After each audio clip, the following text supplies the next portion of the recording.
Doug Green, DJ Jarvis are here. The two creators, or two of them anyway, for fantasy's sake.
Welcome to For Fantasy's Sake. We're presented today by Clints Drafthouse Pizza and Grill and the Corner Tap in Rock Island. It is one-hit wonder day, boys, so that's clear why Doug's not here. He was a one-hit wonder last week. I'm DJ, call me maybe Jarvis. I'm joined today by Chris, Take On Me Steel, and Nick, Tainted Love. How are you doing today, boys? We're doing all right. Come on, Eileen. DJ, you can't give other people their nicknames. You got to just throw it to us and we'll come up with something lame on the spot. If you just make up lame nicknames for us, it's not even cool. We've got a full slate today, guys. Chris, nobody's ever accused me of being cool. We've got a full slate, a couple of games for us to play today. Throw out some fantasy football knowledge. Obviously, we're going to have a little fun, probably make fun of me. It's going to be a good week today.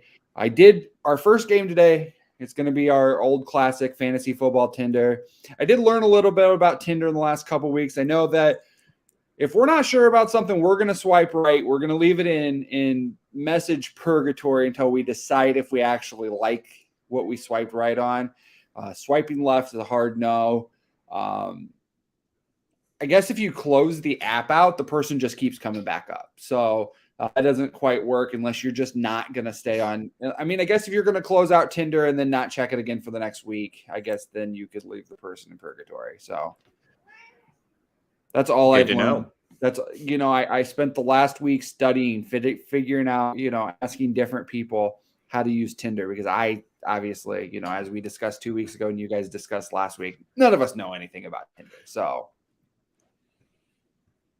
yeah, swipe right if we are to be determined, you're saying. Yeah, and then you can, if it's a to be determined, you'll be like, I'm going to swipe right, but if we match, I'm probably not going to message it back right. There we go. I like it. I like that we're all showing our colors today. We got Nick's Dolphins flag in the background. Obviously, I'm wearing Chiefs gear, and Chris found a trash bag to wear this morning. So no, there's some Bears in there. And speaking of the Bears, our first topic on Fantasy Football Tinder, the first thing that's popping up, are Darnell Mooney and Kmet droppable? Cole Kmet is. Cole Kmet is droppable because Cole Kmet drops. That's what he's done throughout his career. He's not a catching traffic kind of guy, and that's what you need from somebody like him. He was drafted to be somebody who's going to be Travis Kelce, but he's not Travis Kelce. He's repeatedly showed us that throughout his career. At best, he can be a guy who gets catches in tight spots, but he can't do that right now in his career, and he hasn't proven at any point in his career that he can do that. The Bears' passing offense is terrible right now, and I think people kind of predicted that. The run game looks good, so I would continue to see the pass game continue to struggle for a few weeks, so they got to prove it to you and before you can actually load up a guy in your lineup. So we're swiping left on Cole Kmet, swiping right on Darnell Mooney, or at least a wait and see on Darnell Mooney. I would say with Mooney, you could probably drop him too. I think Darnell Mooney on a good team is a wide receiver 3. And That's hard to say because he's had so many flash moments over the last couple of years, but the volume isn't going to be there that you can trust him on a weekly basis. Yeah, he is at the bottom of your bench. First guy up if you need someone to drop. I mean, yeah. I know tight end is a lot more limited, so if you're completely desperate and you still need him, maybe. But yeah, I agree with you on both of those guys. It's hard right now because Mooney has ability, and the ability could lead to something more. But I think the real issue is I'm not going to say I don't believe in Justin Fields, but the offense doesn't work right now, and you can't trust something that doesn't work. I mean, when you're trying to draft your team, you're looking at guys that are going to fall inside of top 5 to top 10 offenses. This offense isn't anywhere close to that, especially when it comes to passing. I would agree. I think that I think I'm waiting to see on Darnell Mooney. I think I'm going to give him another week. Maybe try to see if somebody wants to give me anything for him in a dynasty league. But Cole Kmet, I'm cutting bait. That might be more interesting, DJ, is if you have somebody like that right now, are you trying to trade them when they're at their lowest value, or do you wait until they have a good game and then try to trade them after that? It kind of depends on where I'm at and how deep the benches are. If I'm someone who I need to take advantage and win every game because I'm a fringe playoff team, and we've all played fantasy long enough to know you're just trying to make the tournament because anything can happen when you're in the tournament. So if I'm trying to chug out every win, I'm seeing what I can get out of Darnell Mooney. If I'm a team that's a contender or a rebuilder, and I've got my team set up and Mooney's on the bench, I might wait a couple weeks and see what I can get out of him. If he blows up, but as of right now, his stock just keeps falling every single week. And Cole Kmet was a guy we were talking about top 5 tight end, and he has 0 fantasy points. So, which is only slightly below Mooney right now. I mean, but we have the same amount of fantasy points as Cole Kmet. So true. And I've been inactive for 2 weeks. So that's true. It's not pretty in Chicago. Shifting. Oh, go ahead, Chris. I was going to say, to kind of piggyback off of that, say you're somebody like me who has Christian Kirk. Do you buy Christian Kirk right now, or are you trying to trade him while his fantasy value is where it's at? Because he's one of the top wide receivers in the league. I didn't expect Christian Kirk to be that guy. I just thought he was talented. But what do you do with Christian Kirk right now? I like him.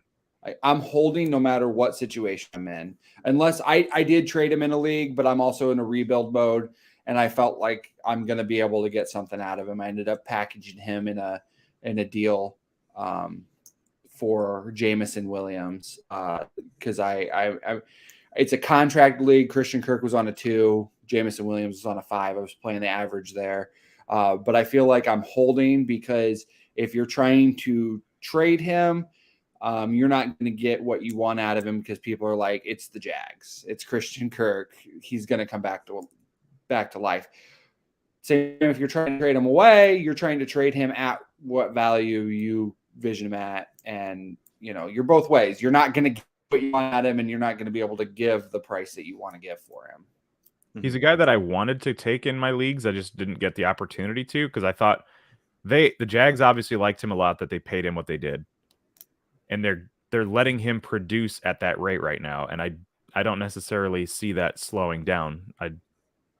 I'm optimistic. I would be looking to try to get him, maybe not at this elevated price, but if he did have an off week or something where maybe that value came down a little bit, I think I would be a buyer. But as of right now, if I have him, unless you can get some kind of crazy value for him, I like him in my starting lineup if I had him. If I would have told you at the beginning of the season that Christian Kirk and Evan Ingram would go to Jacksonville and you'd want to start them in a lineup, you'd call me crazy. 100%. I think Evan Ingram, you could probably make that argument because you look at him and you're like, man, that guy's going to go crazy once he has some talent behind him just because of his physical look that he has. You can look at that guy and you're like, that's a football player. But when you look at Christian Kirk, you're like, whatever. So the week 8, the Jaguars play the Broncos in one of the in a London game. And I think that if Christian Kirk is still producing, that's going to be your best time to trade him, because that's going to be the first time that a lot of people have actual eyes on them. They play a lot of obviously noon games, so we're not going to see a whole lot of Christian Kirk and Jacksonville on our TVs. Mm-hmm. Jaguars were not terribly far from being 2-0 this season, which is kind of crazy. I mean, they could have beat Washington week 1. That game could have gone either way. They're the only team in the division with a win. I know, right? And on the other side of that, I can't believe how bad the Colts have been to start this season. That has just blown my mind. We're not talking about that today. So shifting from, well, we started talking about the Bears to Chris's actual favorite team in the NFL, the Detroit Lions. Are we buying into Amon-Ra Brown as kind of a high-end wide receiver 1? I'm swiping right. Is this a wait and see, or are you? Because I'm super liking Amon-Ra St. Brown. This is a guy that I'm big on. I drafted him in a Devy league because actually, what happened? To be honest, why I originally bought on Amon-Ra St. Brown is I was in a Madden franchise where we downloaded actual college rosters for the next NFL draft, and I drafted him because I thought the name was awesome. And then his rookie year at 1,000 yards for me, and I'm like, I'm in on this guy. Amon-Ra, what kind of name is that? I love it. Just give me a name value alone. I think he's named after the mummy in Night at the Museum too. That one's easier to say than his brother's name. That's for sure. Equanimous. Yeah, don't hold that one to me. Well, hey, they got a naming theme going on in their family because I think another one is Pharaoh. His dad's name is John. Okay, his dad's name is John. Yeah, but his dad's got a naming theme. They got a whole thing going on. I'm good with it. No, I really like his ability a lot because I think you can see it. And last year, he and like Mooney, who we were just talking about, were in the same category where it's like, so this is the high side of Mooney, but this might be the low side of Amon-Ra St. Brown. He could just take off next year, especially considering that their offensive line got so much better during the offseason that their running game is a true threat now. So people have to come up and respect that. And because of that, he's got more openings than he's ever had before, especially because, like we were talking about pre-show, Hawkinson's been banged up. They need people to get targets right now. So the more of a target share he's going to get, the more he's going to continue to flourish. And he looked great in his college career too. He was absolutely dominant in college. So this is somebody that you could say he just needed that year to make that transition. A lot of wide receivers as rookies aren't going to like be Jamar Chase. They're not going to be Justin Jefferson. They're going to come out and they're going to have an average rookie year. The second year is where they take off. And I think that's what we're seeing from him right now. And it's clear that he and Goff have a camaraderie going on right now. So I mean, Goff is not a quarterback that I'm super excited about, but if there's a guy that he's got his eye on all the time, I think he'll continue to go to him as long as the defense lets him. They need to keep losing games though. They need to be competitive and lose games so they can get Bryce Young next year. Hey, if they're losing games, they're throwing more. That's also good for his value. Absolutely. Absolutely. Chris, you brought up his college, and I know we're bumping against the commercial. We've gotten to 2 of these, but I saw a meme yesterday that for 2 years, USC had 3 wide receiver sets of Drake London, Michael Pittman, and Amon-Ra St. Brown, and they were still terrible. I think that says a lot more about their coach who's never done anything than it does the players on the field. So let's get one more in here. We'll go to commercial. We'll come back to this. I like this game. So this is good. Are we starting James Robinson every week? I would. So you're swiping right? I'll swipe right maybe a little bit of wait and see, but unless you've got someone on the bench just dying to get into your starting lineup, I'll start him. I like his ability, and I think when you're a team like that, you're just going to start whoever gives you the most potential to win. I think he gives you the most potential to win. As a fantasy owner, say you're 0-2. Do you go out and you try to get ETN? I think that I'm buying in that backfield. I think he's legit. I think he's the real deal. Grumble, grumble, grumble. I think you're right. It's one of those things where running backs don't have to be a first-round pick. Running backs don't have to come from a major college. They just need to get the ball and they need to get upfield. And he does that. And he's not going to blow you away, but Matt Forte never blew anybody away either. And he was very valuable when it came to fantasy for a long time. I kind of think with Robinson, I kind of think about a guy like Kareem Hunt until he was an idiot. He was well on his way to being, possibly the number one fantasy running back. Yeah. Well, Kareem Hunt could catch out of the backfield. Robinson's okay at it, but Kareem Hunt's a really talented pass catcher. For sure. I lied. We're gonna finish these last two. Can Tua and the Dolphins sustain 2 wide receiver ones for the remainder of the season? I may be biased, but I'll swipe right. Yeah, I'll go swipe right too. I just like the talent too much. Yeah, I'm gonna swipe right. I think that they've got a good offensive game plan, and I mean, generally when you're thinking about sustaining 2 wide receiver ones, you're thinking about a quarterback who's really good at getting his weapons the ball. And Tua showed that over the last two weeks.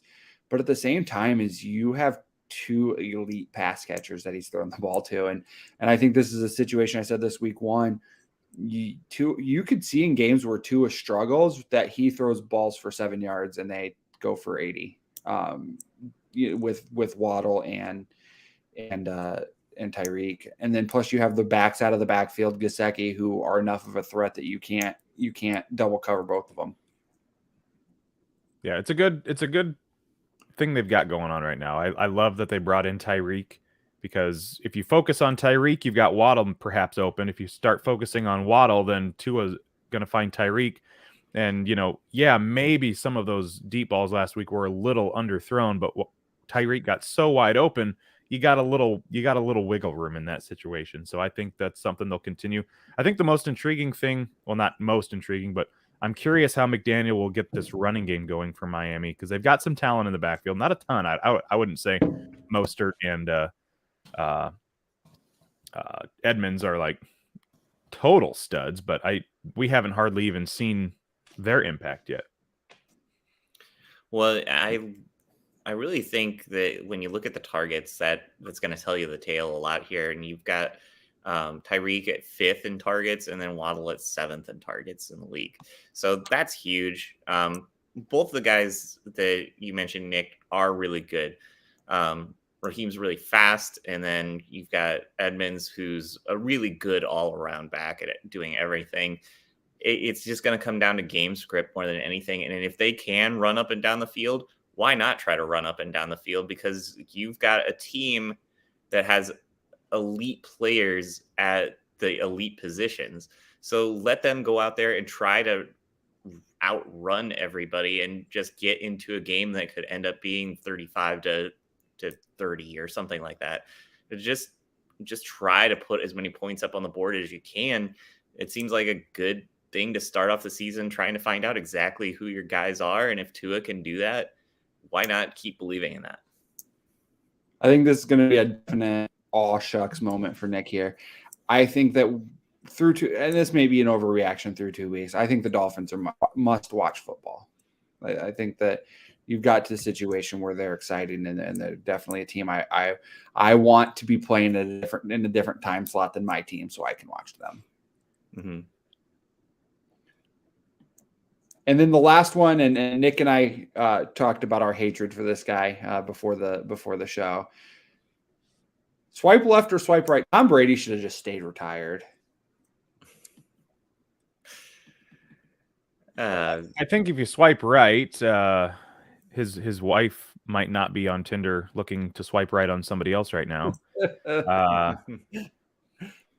I will say I have gained respect for Brady in Tampa Bay. The fact that he has left Belichick and he has kind of been able to say, hey, that wasn't all Belichick. I was not just a product of Belichick. I went out and I won a championship with somebody else. Just a product of having the defense. For sure. I'll give him credit, though, for at least that, if nothing more. But yes, I think he should have maybe stayed retired now that he's got all kinds of family troubles. He's got no receivers this week. He's got, He's got Cole Beasley. And this is the one year that I drafted Brady in 2 leagues, and I don't know why, and I'm already regretting it. He should have retired, so I didn't do that.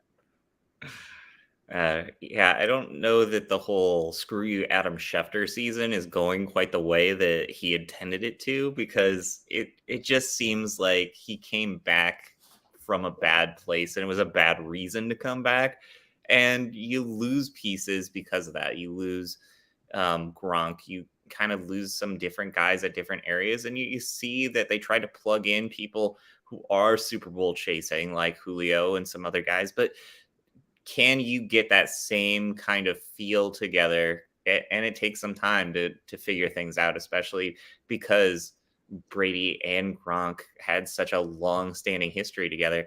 You can't just have somebody who looks like Julio come in and be that next person for Tom Brady. And you're seeing a lot of the issues happen when Julio's got like how many screws in his ankle now.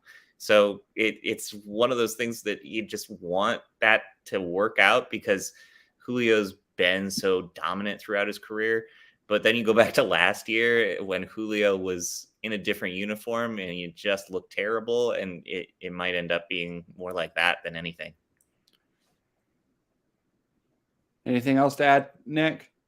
Nope, I think he's covered it there. All right, screw Tom Brady. We're going to head to commercial. On the backside, we're going to play a game of fantasy BS. So don't screw Tom Brady, DJ. Julio's the ones with screws in his ankle. Mutant Chris. This episode is brought to you by Clints Drafthouse Pizza and Grill in Moline and Davenport. Chase away your Sunday scaries at Clints Drafthouse Pizza and Grill this season. Located in the Belgium neighborhood of 7th Street in Moline, Clints Drafthouse Pizza and Grill is home to some of the Quad City's best food and drink specials. On Sunday, there's no better place to be. Clints is serving up 75-cent wings and $4 Bloody Marys all day. And is your favorite team playing in those out-of-market games?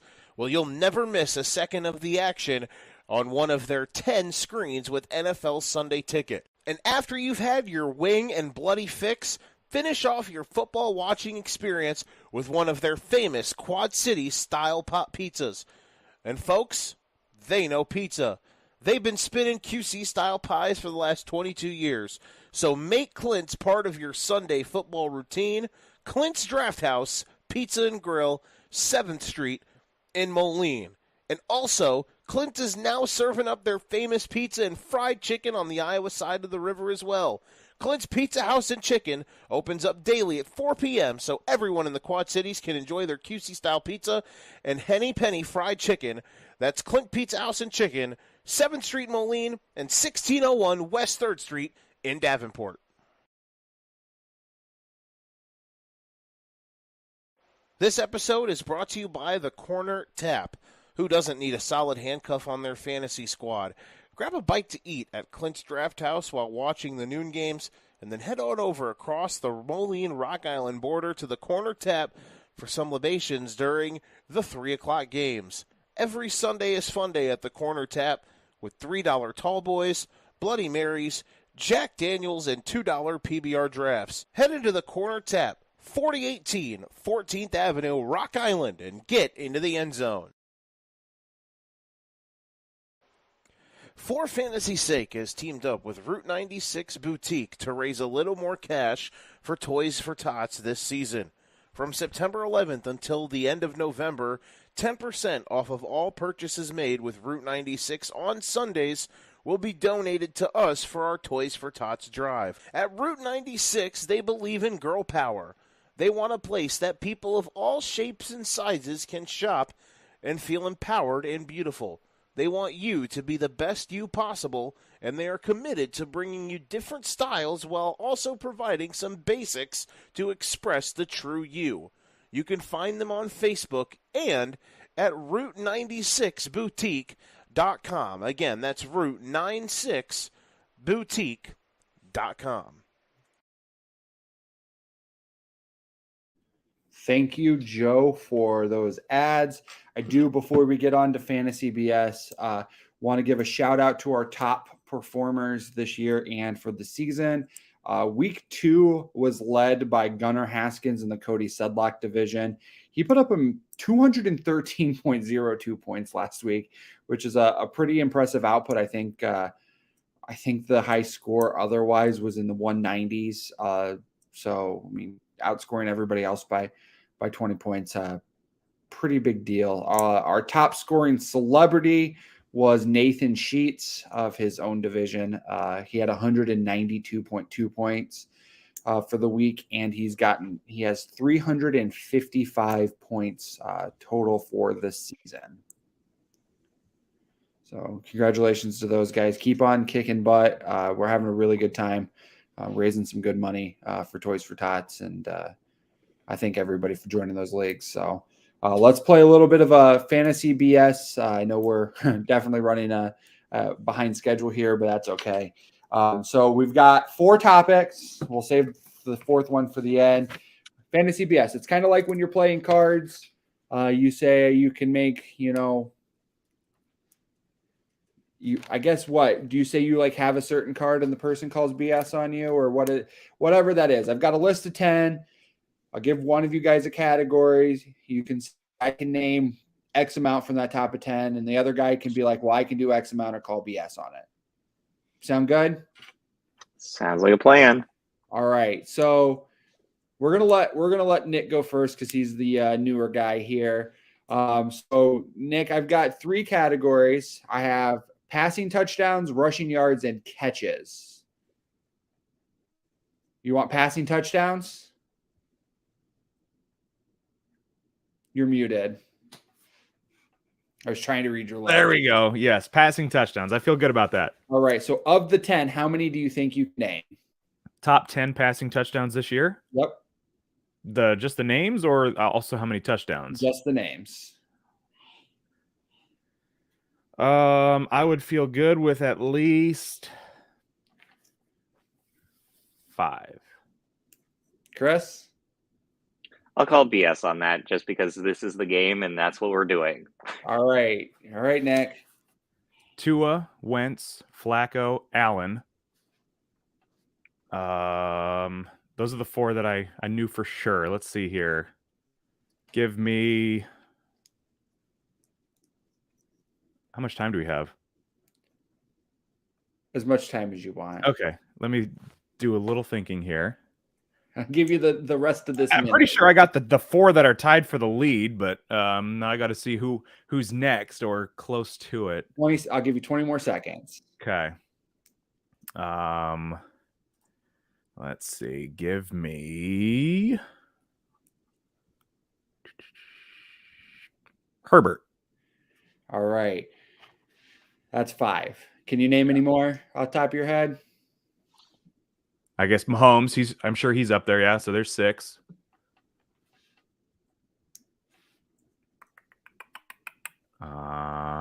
Kirk Cousins. All right. So you would have lost on Cousins. Okay. So yeah. So Allen, Wentz, Tua, Mahomes are tied with 7. Lamar, Herbert, and Goff have 6. Flacco has 5, and Carr and Stafford have 4. Okay. Chris, There we go. Rushing yards or catches? Yucky Flacco. Rushing yards. All right. How many can you name? I'll go with 5. Nick? Let's call BS. I feel like rushing yards is a little more of a crapshoot than passing touchdowns. We'll see. All right. Well, Well, obviously the first one's got to be Jonathan Taylor. Nick Chubb's got to be up there too. So it's Saquon is playing out of his mind this year. Is McCaffrey in there? And then we'll go Swift. Oh, you lost. No CMC. He was number 11. Oh, well, way off there. So, but Swift was on there. Nick, you got any? Is Mixon close? I guess he's not been doing a whole lot this year. 10. Oh, he was 10? He was 10. Aaron Jones? Aaron Yeah, Jones. that's a good one. Aaron Jones, number 6.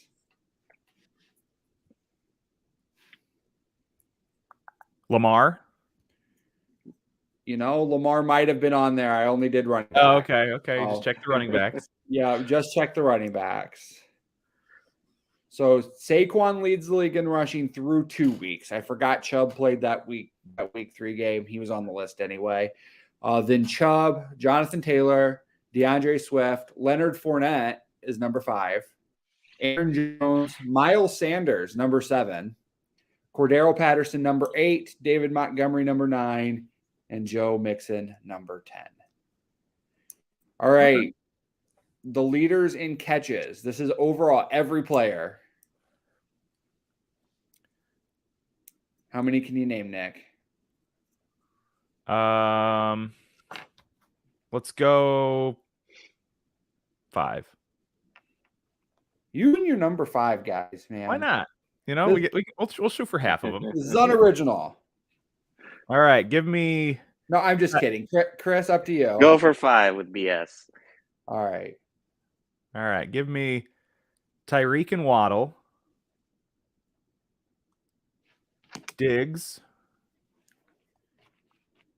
Amon-Ra, That's 4. Kelsey. He was not. He was number 11. Oh no, close. So, It hurts DJ Soul.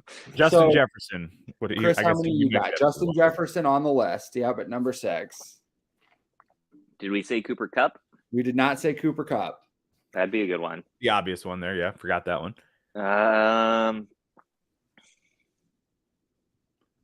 We said Diggs, right? Yep. AJ Brown. AJ That's a good Brown, one, too. number 9. Is Chase on there? Jamar Chase, number 8. So we are what? 1 short? 2? You're missing 7 and 10.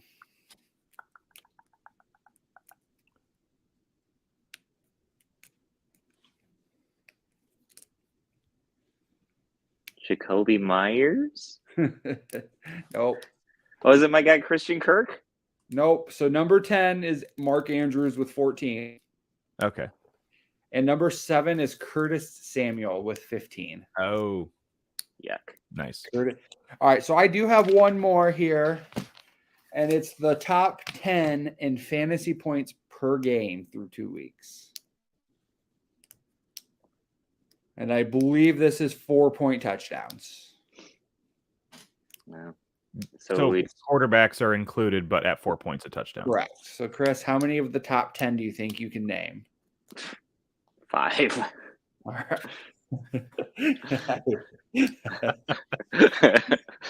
All right. Nick. BS. Let's do it. All right, Chris. I don't believe you. Nick Chubb. You're done. Really? Yeah. All right, Nick. What do you got? Everybody. Lamar, Yep. Tyreek, Yep. Chubb. He said Chubb. Oh, I'm an idiot. You guys got I didn't even think to listen to what he said. you guys got any more? Waddle, Yep. Josh Allen, Yep. Mahomes. Nope. Nope, he's not in there. No. Okay. Amon-Ra. Yep. Cup. Yeah, I was gonna say, Nick, do you have something against Cooper Kupp? I had. Well, he. He's a given. Yeah, I forget the obvious one.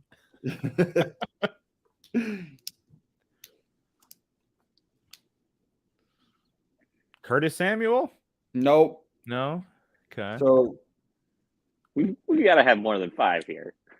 that's 1, 2, 3, 4. That is 6. Who are Stephon some Diggs. quarterbacks? Oh, Diggs. Stephon Yeah. Diggs, number 1.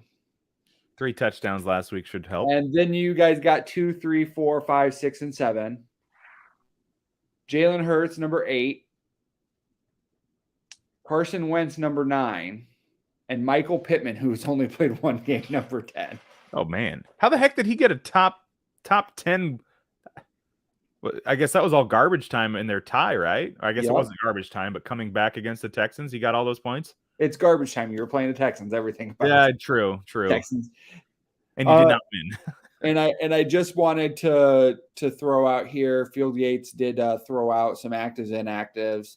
Alvin Kamara, J.K. Dobbins, Gabe Davis, Hayden Hurst, Josh Jacobs, Dawson Knox, all active. And if anybody cares, Jacoby Myers and Taysom Hill are inactive. Oh, we also Swift, and Hawkinson are also active for the Lions. Herbert's like a true game time decision, isn't he? Herbert is a true game time decision. They're a 3-o'clock game, so. In my league that I have Kamara, I'm intrigued by the fact that Taysom is out because he has a tendency to vulture plays. Yeah.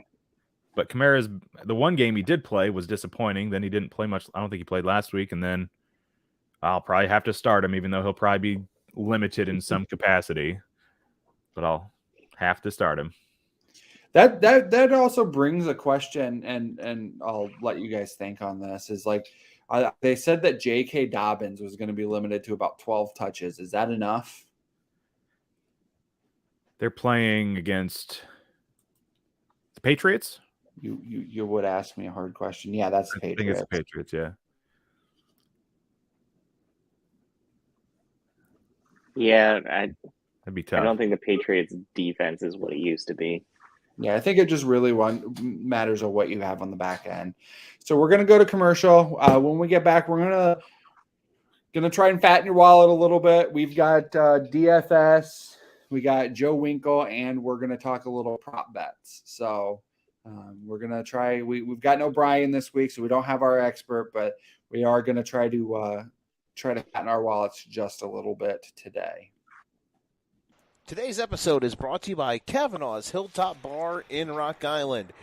It's the place to be every Sunday this football season. Barbecue Chris will be in the house every week smoking the place up with his amazing menu or mouth-watering barbecues. Cavies will have every game on inside and outside their numerous TV screens. Plus, you can play their adult video games, and they have the loosest slots around. Check out Kavanaugh's Hilltop Bar, 1228 30th Street in Rock Island.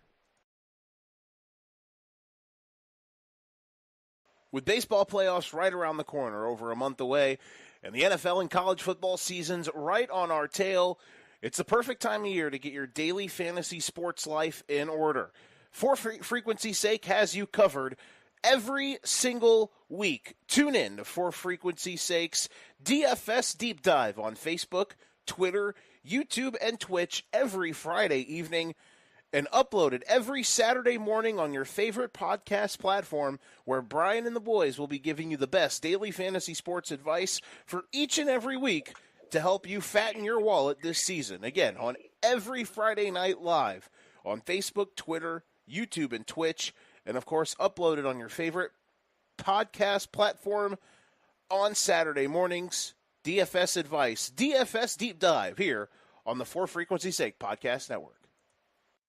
In addition to bringing fire on the mic, the team at For Frequency's Sake is still bringing it online as well. Check out ForFantasySakeQC.com this season for college DFS, Survivor League, and betting advice each and every week of this football season. Again, that is ForFantasySakeQC.com for college DFS, Survivor League, and betting advice each week during the football season. Now, Nick, is that awesome recording studio you have? Is that your home? Yes, it is. Yep. I work from home for Iowa Public Radio full time, and I record down here in my basement. That is awesome, and your setup is dope. All I have behind me is a couple autographed football helmets and fantasy football trophies. So that's all I got behind me. So that's pretty neat. Chris over there's got Thomas the Train. So He's got to make it his appearance. He just works his way into everything. Oh, we've got plenty of Thomas in this house too. It's coming after me. I mean, these are my most prized possessions other than my kid. So I mean, I like to have them shown off. So One of my favorite fantasy football names over the years has been Michael Thomas, the Tank Engine, with his that was face fantastic. onto Yeah. Thomas. That was a good one.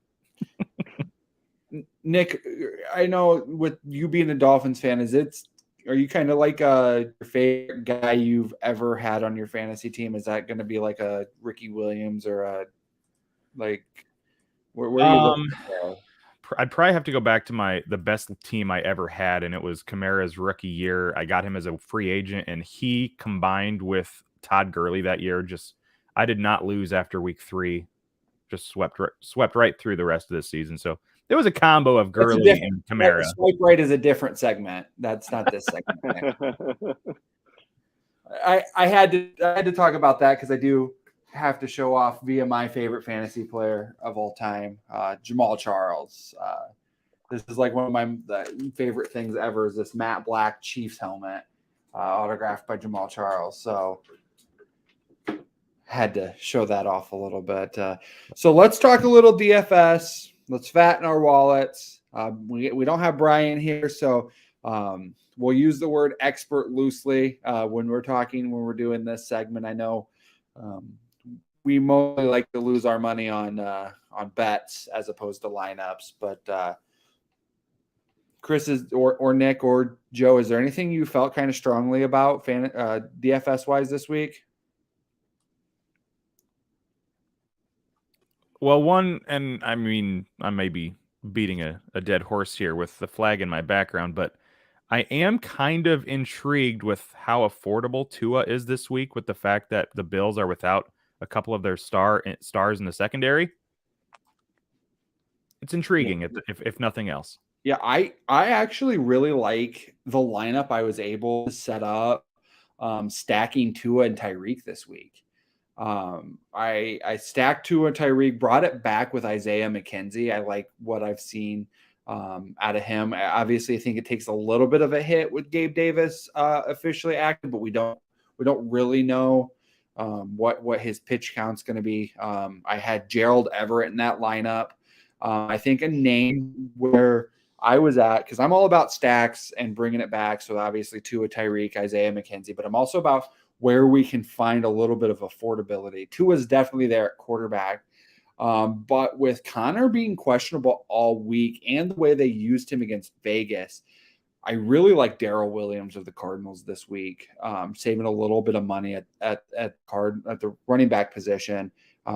He's a guy I actually put in a couple of different lineups to save a little bit of cash this week. I really liked where Carson Wentz is at right now. He's going up against a tougher defense, but I like the revenge game aspect of it. I think that he can really put up some points this week, and he's been so good so far this season. The thing you have to worry about with him is long-term injuries, but for daily, go with Carson Wentz because he's at 6,300. Yeah, I don't think that's too bad, especially because you can either put McLaurin or Curtis Samuel in there if you want to stack something. You have lots of choices and places to bring it back in Philly. You can go Goddard. You can go with I like AJ Brown. AJ Brown, Devonta Smith. So there's lots of options. Even Miles Sanders, places to bring it back there. I think a name that really stuck out at me as I was trying to save cash. Chris Olave leads the league by a considerable margin in air yards. I know that's a nerdy metric to look at, but air yards are basically, what they sound like. How many yards the ball travels in the air on targets. And he's up over 400 yards, and the closest person to him is at like 208 yards this season, which is incredible. I also like the Jets defense this week because they're going up against Cincinnati, and they're probably not going to stop them too much, but they're going to get at least 6 or 7 sacks. That they have to get that. Yeah. On the defensive side for me, if they weren't the Chiefs, I would look at the Chiefs. They looked good in the fourth quarter against the Chargers. They got to the quarterback well. Obviously, even broken Justin Herbert is much more mobile than Matt Ryan. Matt Ryan's good for a couple of times throwing it to the defense. The Chiefs showed that last week with Justice Watson jumping that route, taking a pick six. So I'm interested in that. They are pretty cheap. I think the 3 lineups I went Eagles, Bears, Falcons for defenses. Rashard Bateman is down there too at 5,700. I think that's a really good value for him because he's putting up top wide receiver 1 type of stats right now because there's not really a whole lot else to take away from him. So give that a run because he's right down there with Drake London. Both of them have pretty good value. So take a look at that. Brandon Cooks is at 5,800. And he's got the most targets in the league. So against a Bears secondary where you saw some rookies look like rookies, you might have a good week for Cooks to have a stellar performance. And no Jalen Johnson for the Bears. Yeah. So here's something that I just noticed. It would be 100%. Well, depends on, I guess, if he plays, that's one thing. If he's how limited he'll be, that could be another question. But the Jaguars defense is about the 4th cheapest. I'd be curious if it's not Herbert. They shut out the Colts last week, and that defense hasn't been awful. Yeah. And, that would be a place where you could save a lot of bucks, perhaps. you're talking about them against the greatest backup quarterback of all time, Chase Daniel. Okay. The most savvy businessman of all time. Heard that. Well, and he gets away with being maybe this tall. I don't understand that. I don't understand how he has a job every year, but good for him. I know we don't kill for his life, man. Nope. You get to live in. I mean, he's lived in nice cities. He lived in Chicago. He was in Kansas City, or was he in Kansas City? Or no, he wasn't in Kansas City. Yeah. He was in Kansas City, and then now he's in LA, just getting to play catch on the sidelines. I think he was in New Orleans for a little bit too, wasn't he? I don't remember that. Maybe he had a stop in the NFC South somewhere, didn't he? Yeah, New Orleans Rings a sounds bell. right. Yeah. Maybe, could be. Evan Ingram is down there too. He's a 3,700. I think that's a good pick because the Chargers aren't very good against tight ends, and he's started off hot. I think give that a run at tight end. I think that's a good idea. I think Christian Kirk is in there too. I think when I'm buying down on 37's dirt cheap. Logan Thomas, 35. I really like Gerald Everett at 44, but that kind of also depends on Herbert and also how tired Gerald Everett gets in the fourth quarter. That could Mike Gesicki, TJ Hawkinson, all good names. I think there's some validity in buying down on tight end this week and not going with the more expensive options, especially. I mean, I'm stacking. I did a goofy lineup where I stacked Mahomes and Kelsey and then brought it back with Jonathan Taylor. So those 3 spots were super expensive, but I wanted to see what it could look like. So I did that in one lineup. But I think there's definitely an argument to be made about buying down at tight end this week. There's a Where are you legit. Oh, go ahead, Chris. Go ahead. I was gonna say there's a legit. I mean, I know they're expensive, but there's a legit good reasoning for Mahomes and Kelsey because there's a chance that they roll today. I know it's a scary spot because the Colts will be desperate because if they lose today, they're done. Their season's done. If we're being honest. Now, granted, the division they're in that helps them, but you look at like the metrics, the Mahomes torches, Gus Bradley defenses Indoors. Indoors. Yeah. Indoors. There's a chance. I don't think they will. Like on the bet stuff I had, it's a massive stay away because of the desperation factor from Indianapolis. And Taylor could have, if they actually realize handing the ball to Jonathan Taylor is a thing, unlike last week, that'll keep it close. But there is a chance that Mahomes, Kelsey, and one of their 37 different skill guys they're using right now there's a chance they could blow them out. So that's good. Even though it's expensive, it's good to have those guys today. Well, I wanted to ask Nick, where are you at on Mike Gesicki? Because it feels like the numbers have been weird this year. Yeah, he has a nice little dance, so everybody remembers him from what he's done in the past. But it seems like something is different with him this year.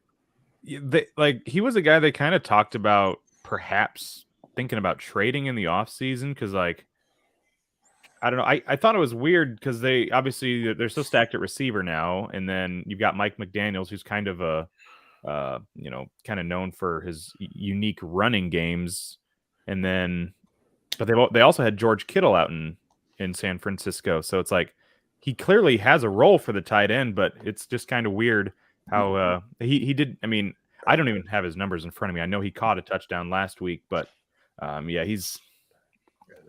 there's a lot of mouths to feed in that offense, and from a fantasy perspective, I don't know how high up the pecking order Gesicki is, but he's a great red zone target. He's got that height that Tyreek for sure doesn't have. But yeah, as a Dolphins connoisseur myself, everything that I heard was McDaniel doesn't really like him that much because he can't block, and some of the exotic running game stuff that he would like to run. I mean, look, you go from San Francisco where you have the best blocking tight end in the league. When he does play, which seems like it's only when he's at games instead of WWE Raw. Exactly. Which is, it seems like that he only plays once a month now. But Gesicki, they don't really like his blocking. So I think from everything I heard, that's the reason they were trying to find a different spot at tight end than him. You look at his snap count, and it's gone down considerably from previous years. And so that's why I had some concerns. I think people see the name, and he's been reliable in the past or a good value. And I just don't know if that value is there anymore because of the way he's being used right now. Yeah, I think that's a good way to look at it. Where's everybody at on Garrett Wilson? Because I think that he's somebody who's kind of in the mix of this really hot start. Is there any way that kind of continues? Because I don't know that it can if you're in a Jets uniform. I have Wilson in a lineup. I'm buying in. I think that he came on late last year with Ohio State, and I just continued to build that. So I'm in on Garrett Wilson. And Flacco likes to find him. Wilson should be back next week. If the Jets are somehow 2-1, do they stick with Flacco? No. I'm serious. That's not unanimous. He's played well. So I was just curious if anyone thought that there would be a consideration for that. But yeah, I think Wilson. He's really good, and I think the more, and I do understand the he plays for the Jets. I think the longer we go with all these younger quarterbacks coming into the league and these skill players that are so dynamic. I mean, look at the Jags and what I think they're going to be. Their ceiling is unlimited with Lawrence and what they've got. The Jets, I'm not as big on Zach Wilson, especially when he comes back, but I think there's some stuff there. And I think even when he comes back, like Wilson will be the guy. But it has helped that you get Flacco in there the first couple weeks, as much as I think he's cooked. And he was good enough last week to make that happen, that comeback happen. But he was, he's going to try to force feed guys where Wilson might not early. So maybe when Wilson comes back, you have that implemented. So I think the Garrett Wilson thing, that's really good because with all the stuff they're going to do, he'll definitely, I think, continue to be their highest targets guy this season. And DJ, I know you want to talk about the Chiefs real quick. All right, hurry up. We got to go to commercial. We got to pay the bill. Is Juju Smith-Schuster still on the team? Yeah, it's been really weird what's going on with that wide receiver core. I think Juju gets 2 targets against the Chargers. Sky Moore played 0 snaps. No one could get open. Regardless, it's just super weird. I think that you might see them scheme some different things this week. You've got arguably the greatest play caller in the league not calling plays for your team. But I think they'll scheme some stuff this week to get some stuff. I'm not really overly concerned with the skill position guys. I think it's going to take some time to build some timing. I think back half of the season, Mecole Hardman's a guy you're going to want to look at because as soon as they get that timing down, he's not as fast as Tyreek, but he's pretty darn fast, and they'll figure that stuff out. All right, DJ, go pay the Fearless bills. guy 'Cause I behind know you. you're desperate. Commercial time. Let's pay the bills. This episode is brought to you by Clints Drafthouse Pizza and Grill in Moline and Davenport. Chase away your Sunday scaries at Clints Drafthouse Pizza and Grill this season. Located in the Belgium neighborhood of 7th Street in Moline, Clints Drafthouse Pizza and Grill is home to some of the Quad City's best food and drink specials. On Sunday, there's no better place to be. Clints is serving up 75-cent wings and $4 Bloody Marys all day. And is your favorite team playing in those out-of-market games? Well, you'll never miss a second of the action on one of their 10 screens with NFL Sunday Ticket. And after you've had your wing and bloody fix, finish off your football watching experience with one of their famous Quad City style pot pizzas. And folks, they know pizza. They've been spinning QC-style pies for the last 22 years. So make Clints part of your Sunday football routine. Clints Drafthouse, Pizza and Grill, 7th Street in Moline. And also, Clint is now serving up their famous pizza and fried chicken on the Iowa side of the river as well. Clint's Pizza House and Chicken opens up daily at 4 p.m. so everyone in the Quad Cities can enjoy their QC-style pizza and Henny Penny fried chicken. That's Clint Pizza House and Chicken, 7th Street Moline, and 1601 West 3rd Street in Davenport. View from the West, the podcast covering Illinois high school football. Weekly analysis and reaction from around the western side of the state of Illinois. This is the game we had circled when the year started. Follow along on YouTube and Twitter, and subscribe wherever you listen to podcasts. It's big-time football out there tonight, and I know we can play big-time football. View from the West. We got you covered.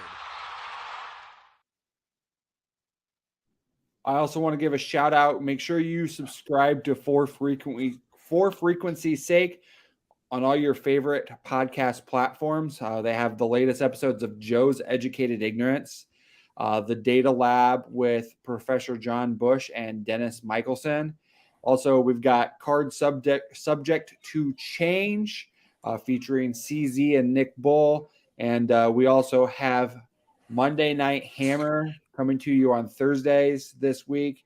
Our DFS show that we commercialed for, that's going to be moving to Thursdays as well.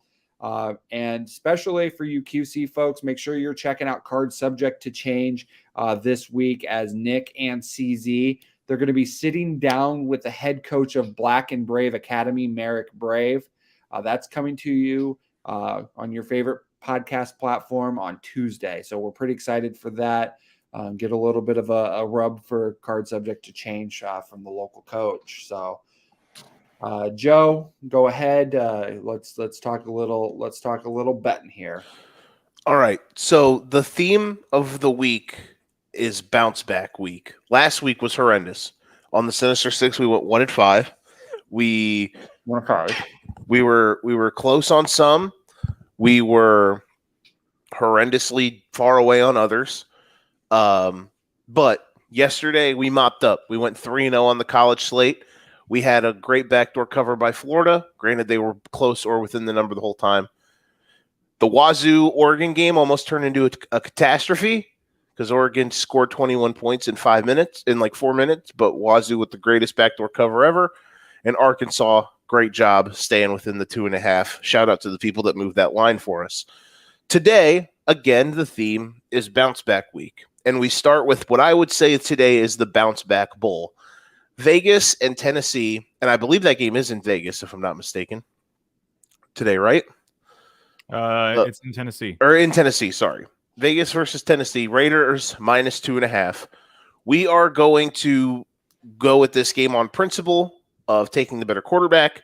the team that we think is far less cooked than the other. We are taking the Raiders, swallowing the 2.5 points, even though it is this. There are things for Tennessee that they could potentially do to exploit the bad Raiders defense. Running the ball well. I think there's some stuff that they're getting in the passing game that has been good, but all in all, the Tennessee Titans, so through 2 weeks, they looked really discombobulated against the Giants, and last week, of course, they got absolutely decked against the Bills.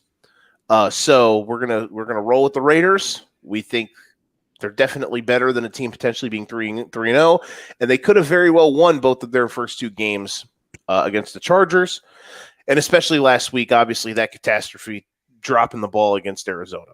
Hey, I have a quick question before you get to your next one. Go for it. I think you're a man of integrity. I would, yes. No. Way to start a sentence, DJ.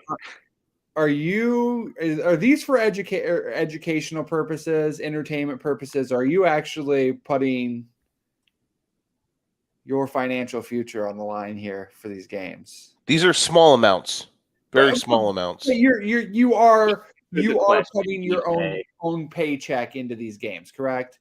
Yeah. All right. It gives me a little bit more faith in your picks. Okay. Because, hey, I'll tell you what, I parlayed your picks last week, and I lost some money, okay? It was bad. It was so bad. All right. It was so bad. I just wanted to make sure I wasn't the only one losing money on your picks last week, okay? No, last week was horrendous. All right. In your defense, Joe, I Ravens also have a looked good question. going into the fourth quarter. What? I mean, like last week we hit the wall with the Ravens game, and it happens. Those types of things happen. Some games last week, like we had BYU in the points after they got the worst bad beat cover ever against Baylor. I have no idea why we took them again, and they burned us. But the Packers, that was a lock, and we learned that maybe the Lions are worth being a favorite at home. So those types of things happen. But continuing on the bounce back trend, speaking of the Ravens, if you lose today, you're blacklisted, like the Commanders are, like BYU football is. The Ravens -2.5 against the Patriots, who suck, and the Patriots might win 4 games this year. I have no idea why this game is where it's at line-wise, other than the fact the Ravens do have some injuries. But as it's been said this week, and I think this is a great point, the Ravens' weaknesses match up exactly with what the Patriots' weaknesses are, where, yeah, the Ravens have some secondary guys beat up, but the Patriots aren't going to be able to beat you over the top. They don't have the weapons to beat you over the top like Miami did. They don't have the quarterback to be able to beat you over the top. I don't know a world where the Patriots can do enough offensively to keep this close and entertaining. I think the Ravens are going to bounce back. The only thing that really does concern me for Baltimore, even way more than the defensive injuries, is the running backs. They need to get running because they can't run the ball. It is all Lamar Jackson or nothing right now. If Lamar Jackson ain't doing it, nobody is for them. He had 119 rushing yards last week, and I think the next best guy had 35, 39, something like that. It's really bad. They need to get Gus Edwards back. They need to get J.K. Dobbins back. Somebody to take the load off of him, because right now, if it's not him, it's nothing. He's literally carrying this team. But I think 2.5, even on the road, that's such a fantastic layup. This is my favorite one of the day. If the Ravens can't get this done, we are officially putting them on the blacklist. There's no way that they don't pull this off. And then I've been a little more skeptical the more I hear people talk about this one this week, but I feel like this should be good. If it wasn't, if they, all right, it's the Bengals and the Jets, and I'm taking the Bengals minus I think it moved up, but we got it at 4.5 middle of the week. Listen, if the Jets didn't have a miraculous comeback, if Denzel Ward doesn't forget how to play cover 3 and Corey Davis isn't open down the sideline, if Amari Cooper actually doesn't, if Amari Cooper doesn't do his best Odell Beckham Jr. impression trying to recover an onside kick, the Browns win last week, and they win by at least a touchdown, maybe multiple if they don't have that crazy coverage bust. the Jets would probably be like 8-point dogs. So the fact that we're capitalizing on the market being ridiculously low on the Bengals and high on the Jets for some reason, again, they still employ Joe Flacco. 4.5, we got it at, is I think a pretty solid number, even on the road. The Bengals have to get it going. I think they figure it out. I think they do. They hopefully. Today is also going to probably be the Zach Taylor on trial game. If you can't find a way to scheme easier stuff and make your quarterback's life easier. Now, granted, I think it also is on Joe Burrow to get rid of the freaking ball sooner, but I think there's stuff to be had against the Jets defense, who I do feel has improved, but there's ways that you can still attack it. They're very young, and you got a lot of high-level guys on your offense. I think they'll be able to run the ball with Joe Mixon. Bounce back bowl season today. Bengals -4.5. Ravens -2.5. Same with the Raiders. We're going to roll. We're going to see if we can keep the train moving. 3-0 yesterday on the college side. We're going to hope to at least go 2-1 today. The only thing that worries with me about the Bengals, too, is that 4.5 is a juicy backdoor, and we got a little lucky, even though the two backdoor covers technically we got yesterday in Washington State and Florida were within the number pretty much the entire game. So we're probably due to have one of these, not go our way today, but we're feeling good. We're feeling good. Other ones that almost made the cut, the Niners and the Broncos, because fading Nathaniel Hackett. Nat Hackett PI, I mean, he's a doofus. Let's just be real. But at 1.5 on the road, you got to think it's more of it was just kind of a weird stay away. And then oddly enough, the Jags and the Chargers, I didn't do enough homework on it to really kind of figure out where how he would be, just because I hadn't heard anything all week. And I probably would have done more homework on it. That game being, I think it's at 7 still, that definitely could have made the cut, because that probably is too many points. With Herbert maybe not playing, I don't think, there's this weird thing with the Chargers offense where they don't have any speed at receiver and they don't take deep shots, even with their faster guys like Carter and Palmer. It's weird, but those are the two that just missed the cut on the NFL side. Joe forgot to mention that he started his weekend with a massive L on United Township -6 hosting Rock Island. Don't tell the people I said that. Don't tell the people I said that.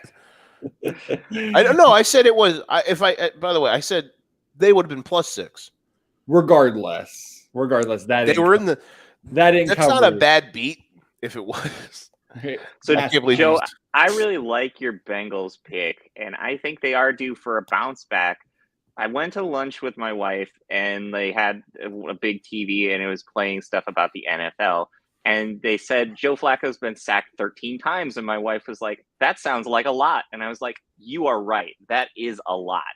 So I can't get out of my head the fact that Burrow deleted all of his social stuff. And then immediately after doing that, him getting sacked by his social media accounts on. Nope.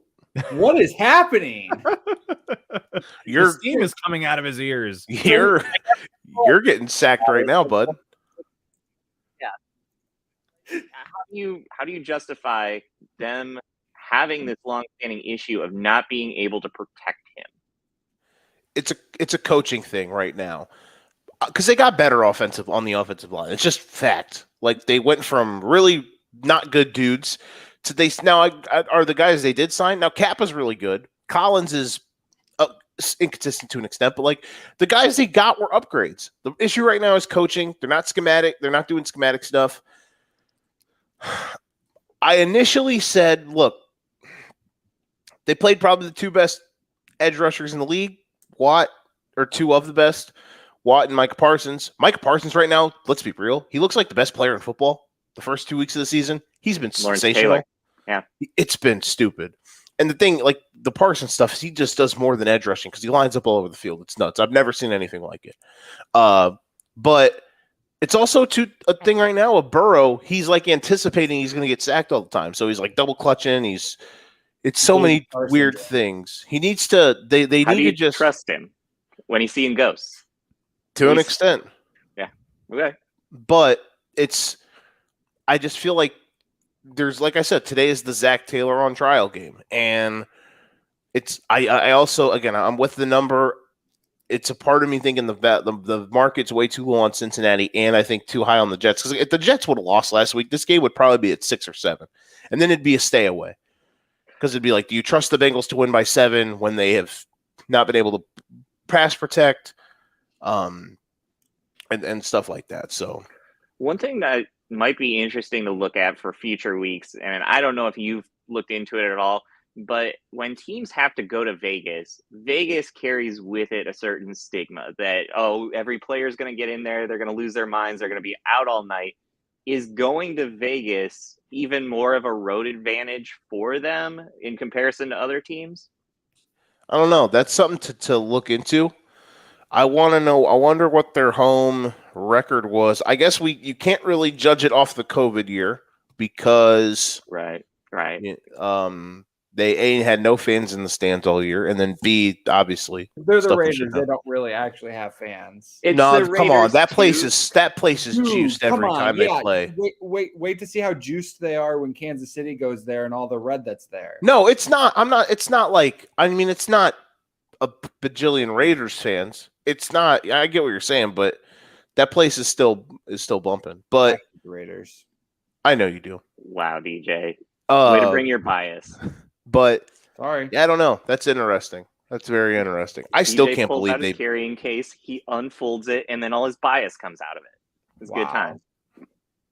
Chris is the greatest. So before we go to any more commercials, I do want to talk about a couple things. I thought it was really good segment last week. Nick, are there any prop bets that you definitely saw that kind of piqued your interest? I know I had a few. One that I unfortunately can't get out of after betting on it on Wednesday, which was Tua under 250 passing yards. I would definitely hammer the over on that one now. I don't know, man. There's a chance that they get wrecked up front. The Bills own their front. Their front. Dude, they've got the fastest receiver know. in the history of football to throw a screen to. I know. I'm just saying. The one thing that worries me about that is Micah Hyde matters. Is that they're gonna they haven't blocked the Bills in 5 years. Like the Bills front four could just massacre them all day, and that's what I'm worried about. Yeah, it's not pretty most years. So I'm staying away from the Dolphins game. Last week I felt comfortable putting a little bit on the line on Dolphins money line. This week I do not feel that comfort. As far as I'm going to take a look at Kirk's numbers, because he's been a guy that I've just been taking his overs because they've been hitting. Yeah, you got to stay hot. Yeah. I'm curious what his lines are here. Christian Kirk over 59.5. Desert. Yeah, I heard someone talking about that as well, this week. When is the market going to catch up and realize Kirk's the best receiver on that team? He's been really good. He's going to get 12 targets a game. If that doesn't hit today, acts of God happen. And over 5.5 receptions for plus money. I liked those last week. I like them this week. Stupid. I think a big one that I saw, this goes to Joe's Bengals. I took I took Tyler Boyd's over on receiving prop. It was at 34.5 when I got it. It's been very not good this year for him, but the Jets have given up 95 yards out of the slot this year. So I'm liking the fact that maybe Tyler Boyd can maybe catch a 40-yard pass and hit that over pretty quickly. If you're doing a parlay, what's a good parlay then? Because we've thrown out some good stuff. Is there two that we feel comfortable parlaying together? I think Boyd over 34.5, depending on where you can get it. I wouldn't get anything over 40. But then Cordero Patterson over 40.5 rushing yards is a pretty good one that I feel pretty confident about. We've got Cordero for only 40. The last time I checked, yes. Oh, I would like that too myself. And then there was also a David Montgomery over 84 rushing yards. The Texans are the worst team in the league at stopping the run. So if Montgomery gets 80% of the snaps the way he did in Green Bay, and they seem pretty destined to run the ball about 40 times a game. This is Lovey versus his former team, though. And Revenge a game. little bit, but more than that, he knows what Justin Fields sees in practice every day with the exact same defense that they run. He's going to know how to disguise it. He's going to make it hard for him. And I think he's definitely going to challenge the run and try to make them beat them with the pass. So maybe I would go 3-part parlay or 2-part, any 2 parts of Boyd over, Patterson over, and Miles Sanders over 70 rushing yards. Okay. I do think, I don't know any exact numbers because I don't really look at props like that, but I do feel if you are like being hopeful that, and you really are confident the Chiefs could roll today, I think any kind of Mahomes, pick a receiver and maybe one of the running backs. Obviously, the easiest would be Mahomes and Kelsey because it's just going to be random for who they actually get involved. Unless you maybe can get like a Sky Moore super low number. But he didn't do anything last week. No, I know. I'm just saying that's scary. It is scary. I'm just trying to, get frisky with. I if wish you're feeling the Chiefs today, which could be a possibility. I wish NFL was like baseball, where if like the guy doesn't play, you get your money back. If the guy doesn't get any snaps, you get your money back. This isn't beat the streak, DJ. Come on now. But I'm interested about your Joe Flacco hate, Joe, because I understand it. I think he's a big pile of suck, but Joe Flacco is beating you right now. You're betting on that trend not continuing, that he's gonna be Joe Flacco eventually? Is that the way your logic is kind of laying out here? Is he has to go back to being Joe Flacco at some point, right? Yeah, and again, I think if you take away the bad coverage bust, now granted, he was really good on that last drive to manage it with no timeouts and to make sure that you're getting guys in and out of bounds and you're picking your spots. He was really good on that last drive. I think it's just a really good opportunity anytime you can to try to bet real American dollars against Joe Flacco in the year of our Lord 2022. Last week was one of the times it was bound to miss, and it happened in a really weird way. Now, granted, I didn't put anything on the Browns. I'm just saying, if those that were Browns backers, that's the reasoning with Flacco. I feel like Browns backers broke. True. How about that over under in the Steelers game on Thursday? Hilarious. Pitchy woo woo. Pitchy woo woo, baby. Gotta love it. All right, let's head to commercial. We'll get back. We. Parlez-vous français? We're going to answer a few questions. Get you out of here. Watch your games this week. For Fantasy's Sake has teamed up with Route 96 Boutique to raise a little more cash for Toys for Tots this season. From September 11th until the end of November, 10% off of all purchases made with Route 96 on Sundays will be donated to us for our Toys for Tots drive. At Route 96, they believe in girl power. They want a place that people of all shapes and sizes can shop and feel empowered and beautiful. They want you to be the best you possible, and they are committed to bringing you different styles while also providing some basics to express the true you.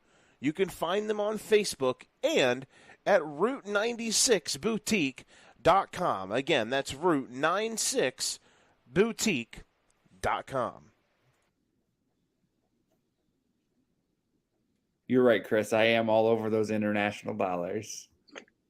In addition to bringing fire on the mic, the team at For Frequency's Sake is still bringing it online as well. Check out ForFantasySakeQC.com this season for college DFS, Survivor League, and betting advice each and every week of this football season. Again, that is ForFantasySakeQC.com for college DFS, Survivor League, and betting advice each week during the football season. All righty, boys. We don't have very many questions this week. Jordan Rangel must be out golfing or something.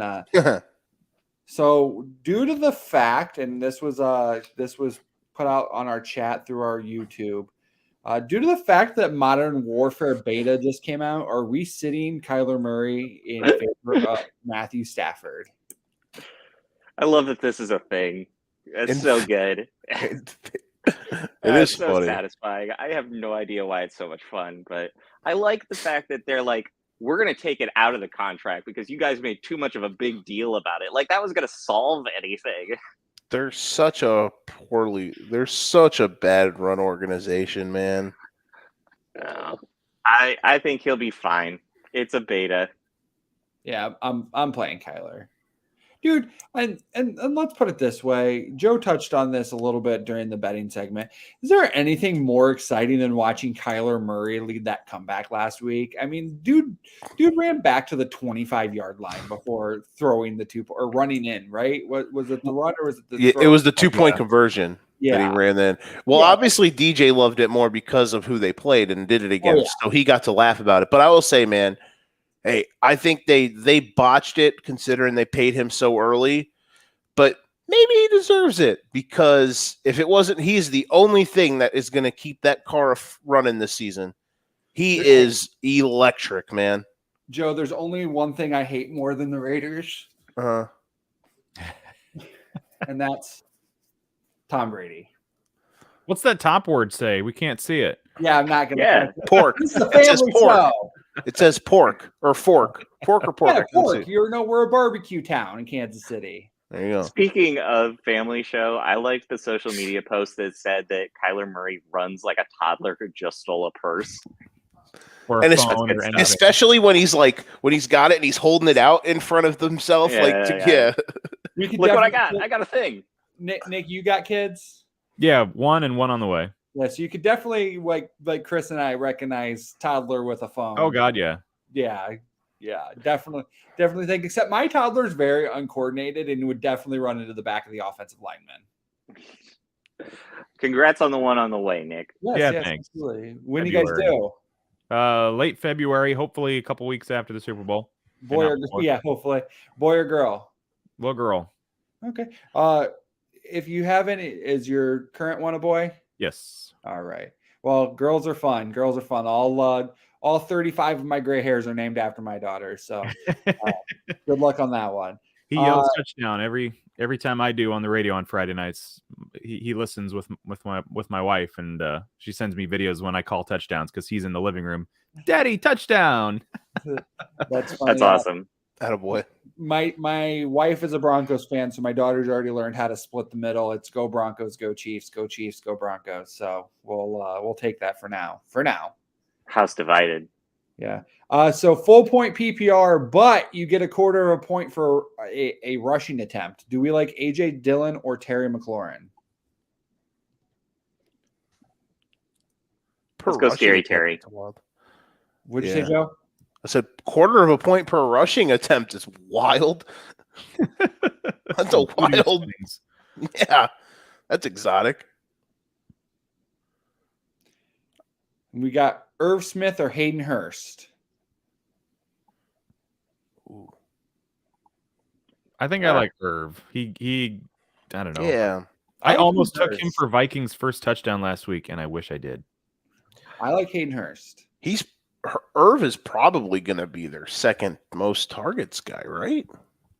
Throughout the year. Well, people thought he was going to have an amazing year, and it hasn't turned out that way so far. Now, maybe this is the breakout week. I guess you got to take a shot at it. Yeah, I don't think it's going to be like 9 catches, 100-yard type of season per game season. But I think get you 50. David Njoku game. Yeah. 3 catches, 23 yards, and a touchdown. Yeah. Cordero Patterson, Damon Pierce, or DJ Moore? I like Patterson myself. Yeah, because is Rowe playing today? I heard you say Johnson was out. Is Roquan playing today? Yeah, then he wasn't on the inactives. Okay, but Johnson is. Yeah, Pierce could struggle running the ball. And then DJ Moore. I don't know. It's so weird because DJ Moore is so touchdown dependent, it seems. So Pierce, the Bears are bad against the run. Greg Dortch or J.K. Dobbins? If Dobbins actually plays, Dobbins. Now, granted, it's a pitch count. pitch count, 12 touches. But you're banking on the Cardinals' third receiver? He might be their second receiver. Yeah, I guess you're right. Yours It's probably really good. Well, I don't. I've watched way too much of the Cardinals between them playing the Chiefs and then cheering against the Raiders last week. I mean, hey, it's fair. And I This can't is literally believe the first time I've ever heard of this guy's name. I've never heard of Greg Dortch, and I don't know how I've missed it. It's a good football name. Greg Dortch. And I'm not sure how this one becomes a question at this point. This is where we've reached in life. Curtis Samuel or CeeDee Lamb? Oh, DJ, this hurts my soul. Right? Because you got to say Curtis Samuel, right? You do. Yeah, that's what I'm CeeDee thinking. Lamb. And What was then Lamb's numbers last week? Look him up and tell us, Joe. No, I'm just kidding. That wasn't good, right? I'm sure it was fine. It's CeeDee Lamb. He's one of the top 10 wide receivers still. CeeDee Lamb, That's bold. 775 last week. So, I mean, not bad. Yeah, quiet. 14.5. And then the last one, Naheem Hines, Jerick McKinnon, or James Cook. That's ugly. Yeah, I know. McKinnon? Probably. I'm going with Hines. I think Honestly, that that he has more upside there. Yeah, because the Colts don't realize they employ the best running back in football. Yeah, Yeah, no they're Willie gonna Gay. There's throw it. not really anybody to cover the running back out of the backfield for the Chiefs. So How bad is their roster that those are the three guys they have to decide on? It's me. it's oh Chris. man, I lost. you I 0-2 lost by Mitchell. chance? I lost Mitchell week 1. Okay. So I was Brutal. banking on him I'll give you being that. healthy. Then. Okay. Why would Yeah. you willingly draft a San Francisco running back, man? They have the He was bubonic great plague. for a half. He was. I got one, if I may. Go for it. Okay. Higgins, Hollywood Brown, Curtis Samuel, or Cortland Sutton. I have Higgins right now, and I think I'm staying with him. Higgins. That's what I think. I've got like those four, and then my other two like actual receiver starters are McLaurin and Kirk. I just went ham on receivers in this league. Where are you at on T. Higgins? Because I've seen a lot of people say just make sure not to drop him. But are you only getting him as kind of a handcuff at this point if you have Chase? Nah, What's his value? You're firing him up every week. I think that Okay. we're in a situation like we are in Miami. We haven't seen it yet, but if once they finally get clicking again and get protection for Joe Burrow, they're both fantasy relevant. Because I was thinking the same thing last week where it was like, man, I got to stop playing him because Higgins in week 1 gets hurt in the first half. And then last week he was skunked in the first half. But then in the second half, he literally got all his production. So Higgins, like it's explosion. And yeah, when they're both rolling, like they are both high value fantasy guys, I believe. Before we change gears here real quick, what's everybody's take on Kyle Pitts? Because from the community, it seems very mixed out there as to what people are deciding to do and where their heads are at on this guy. Because it feels like a Vernon Davis situation where you see how talented he is physically and speed-wise. Everything lines up that he should be dominating, but he's not there yet. I'm waiting it out. The schematics of it is this. The offense they're running is super run centric. London and Mariota just seem to have some sort of connection right now. I think eventually they might start getting him involved. I hope they will because he's really good. And if you just watch the tape, like the stuff he does is still amazing. Like he's really, really good. I would probably say he's still like at worst the 5th best tight end in the league. He's very, very good. But a lot of the way their offense is rolling right now, it's just heavy run. London has been just cycling, and London's been really good. So fantasy-wise, I don't know with Pitts. It's going to – eventually you might get an explosion. Eventually he might get a touchdown on American soil. We'll see. You love that stat, Joe. I love it. It's so good. It's because it's awesome. All right. So since we used up all of our time and we don't have enough time for rapid fire, what we'll do is is there a fantasy football player that's a one-hit wonder, your favorite one-hit wonder fantasy player? For a season, or are we talking about for a game? Up to you. It's your question. You're the one who asked the question. It can't be my question. Just answer the question, Chris. One-hit wonder.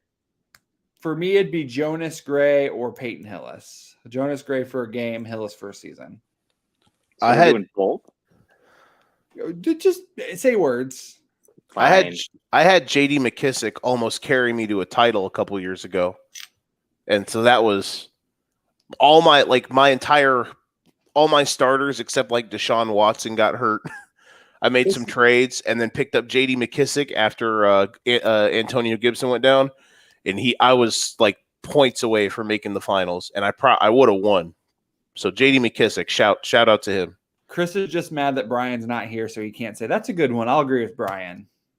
Like you stole my lines. Brian's right. Brian, say things. Do you have one, Nick? No, I can't think of one off the top of my head. Who's the bad Colts tight end? Jack Doyle. Jack Doyle's my one-hit wonder. Jack Doyle carried me to a championship because I just needed a guy at tight end. So I sent like a second-round pick for Jack Doyle, and he came through in the championship game. Like 8 touchdowns. Yeah, in that game. Yeah. What is your favorite musical one-hit wonder? Are we talking musical? No, like a song. Any song? What a question. What are you talking about? Musical. It's one-hit wonder day. Dexy's Midnight Runners. What's your walk-up song? If they're calling DJ Jarvis in from the bullpen, what's your song? Oh, it's definitely God's Gonna Cut You Down by Johnny Cash. You're not a trumpets guy? Arctic Monkeys, Falling Back to You. It starts off with a really good drum beat. It's awesome. And the final question is there an athlete that watching them play makes you feel like a little kid again? Tyreek last year had that effect on me, or last week had that effect on me. I was watching that fourth quarter, and man, oh man, me too. I know little kid things a little further back for you, Chris, but wow. Steph Curry, every time I'm just like, that's a dumb shot. Oh my god, it went in. So mine is a little different because this person literally makes me feel like joy as if I was a little kid again because I did watch. No. It's Cardinals. It's because I did watch this guy as a kid, Albert Pujols. Any opportunity I get to watch him play right now is just it gets my heartstrings. Yeah, shout out to him, man. Yeah, DJ, take a bow. Your guy got 700. It seemed impossible. I concur. What a torrid run too, man. I can, World Series. Wow. Winner. How much did that cost? This was actually a giveaway at a River Bandits game. Oh yeah, I forgot about that. That was a good giveaway. Or I could Super Bowl ring it if you want me to. Wow, he keeps it in a case and everything. My favorite Pujols stat from this year is that this is Albert Pujols' worst season in a Cardinals uniform when it comes to WAR, but it's his best season if he was in any other uniform. I think that's hilarious. Yeah, who would have thought that 50-year-old Albert Pujols was going to hit 21 bombs? Not even that. The fact that he's hit like 15 since like August started. Yeah. Usually the home run derby is bad for people, and this guy's like, "Hey, I found how to hit a home run." He found it was like a free throw competition, and he saw some go through. He's like, "Oh, I got my stroke back. We're rolling." I just got to hit a home run every time. That's all anybody cares about. He's been balling, man. Good for them. Any game other than your own that you're looking forward to today? Lions, Vikings. I hear that. I'm interested in both of those teams. I think Chris, they are both that. The fun Lions to watch. Are your team. I know Dan Campbell is my team. I just want as much Dan Campbell as I can Motor have. City Dan. I'm interested to see the Packers Buccaneers game because there's so many questions. Like how does Green Bay try to stop the run? How does Tampa Bay block them? How does Green Bay's offense work? Because now with Watkins out for a while, that Tampa Bay defense is really good. There's a lot of questions that are going to be answered in that game. So I'm excited to see all the problem solving. That's one of the ones I'm most excited for today. All right. We're Bills. only 5 minutes. Same past thing. time. Yeah, for me, it's it's Dolphins, Bills. Joe, you can't say that Dolphins are your second team. No, you're right. You're right. But I was just So- saying the same thing with the questions are going to be answered today. Yeah. Because if the Dolphins actually hang around, then they're for real. Dolphins, Bills. I'm definitely looking forward to that game. I think that's going to be a good one. Like I said earlier, I'm kind of sad that that's during my team's same time slot. You got YouTube TV, DJ. You just Red Zone, baby. Get all the games. Yeah, Red but Zone is a free preview this weekend if you don't already have it on YouTube TV. Since the Chiefs aren't on our local TV, I have to Sunday ticket it. So DJ had to map out his weekend. I did. fine. I had to borrow NFL Sunday ticket from a friend just so I could watch the Chiefs today. Someone send DJ a small television Oh, I have a small television. so he can 3-box it. All right. Well, boys, like I said, we're only 5 minutes overtime. Much better than the 12 Doug let you guys go. So, I appreciate you guys all joining us today. We look forward to next week for Chris. Hey, before we go, thank you to everybody who watched today, and thank you everybody who shares the show with friends or tells people about the show. That's huge for us, just to get the word out there. The more people we can get to watch, the more of a word we can get out about the Toys for Tots and our sponsors who are backing us when we're coming through with decent numbers. But the more we can build for those people who believed in us before there was any reason to believe in us, that's incredible. And thank you all for watching. Yeah, the two big commercials that we play every week, Clints, Cavs, they were on board when we had 5 followers on For Fantasy's Sake, and now that we're topping that each week of viewers, we've got we're nearing 1,000 followers on Twitter, over 1,000 people on Facebook. That's a big deal. Remember, shop Route 96 today. 10% of those purchases. I think Joe, you'd look really good in their mom jeans, so you should definitely check those out. Thanks, DJ. All right. Well, we're gonna be rooting on the Dolphins because they're the least threatening team in that game to the Chiefs. So baby. Nick's recording this so he can remind me that in January. So let's hope I don't burn all my Justin Fields stock today. Let's go win some money. Let's win some fantasy leagues this week. Win some fantasy matchups this week, I should say. For Nick, for Chris, for Joe, I'm Deej. We're out.